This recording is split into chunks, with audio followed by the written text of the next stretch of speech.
The whole vibe is buy now before it goes higher.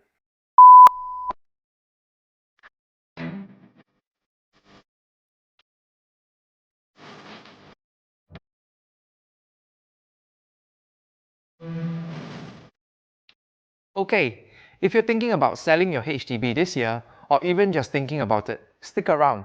Because 2026 is shaping up to be a very different kind of market from what we've seen over the past few years. For a while, selling felt almost easy, right? You put up some decent photos, wrote high floor, windy, moving condition, and the market basically did the rest. Buyers were moving fast, supply was tight, record prices were dropping every other week. But that energy, it's quietly changed. Prices are still going up technically, but the growth has slowed to one of its weakest rates in recent years. Transaction volume is dipping, and over 13,000 flats are hitting their MOP this year alone. So are we sliding into a buyer's market? And what does that actually mean for you? And in this channel, we go beyond the headlines to break down what the numbers really mean for everyday property decisions. This is part 1 of a 2-part series. Today, we cover the 6 market forces reshaping HDB resale in 2026. In part 2, we get into the personal decision-making side, CPF, accrued interest, asset progression, and timing. If that sounds useful, hit subscribe so you don't miss part 2. For now, let's get into it. Before we dive into the individual factors, I want to give you some context on how HDB resale markets actually shift, because it's rarely dramatic. What usually happens is much more subtle. Prices hold up on paper, but the experience on the ground starts to change. Fewer viewings, listings sitting a little longer than expected, buyers asking more questions, negotiating a bit harder. That gap between what sellers are hoping for and what buyers are actually willing to pay, that's often where the real story lives. Right now, several forces are converging at once, and each one on its own, maybe not a big deal, but together they quietly shift negotiating power from sellers to buyers. And that has real implications for how you plan your next move. Let's go through them one by one. First up, the 15-month wait-out period. This was introduced back in September 2022. Basically, if you own private property and want to downgrade to a resale HDB, you have to wait 15 months after selling before you can buy.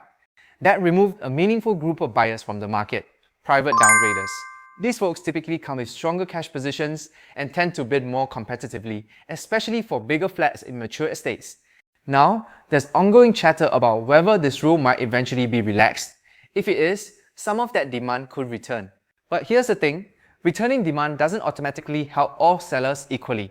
If supply is also rising at the same time, those buyers have more units to choose from. The flats that benefit most, the ones that are more distinctive, better location, unique layout, harder to find. If you're in a newly MOP estate where 10 similar units are all hitting the market at once, returning demand alone won't save you. Policy changes need to be read alongside supply conditions. Speaking of which, let's look at what the price data is actually telling us.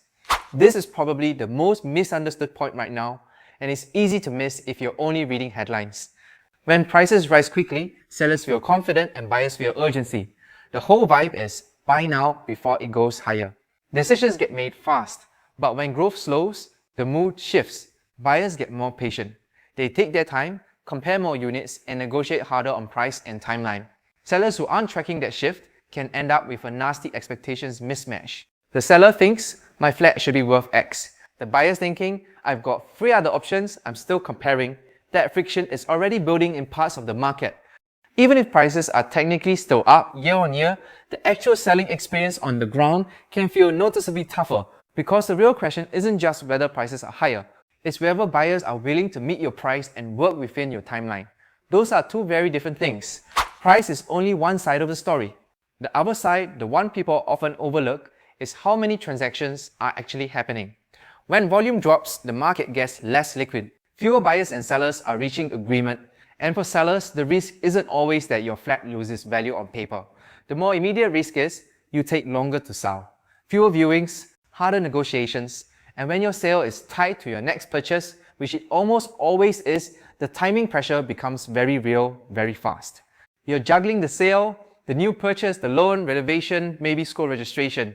Wait and see can snowball into a much more complicated situation than it looked at the start. So why is volume softening? Part of the answer is what buyers are now being offered as an alternative.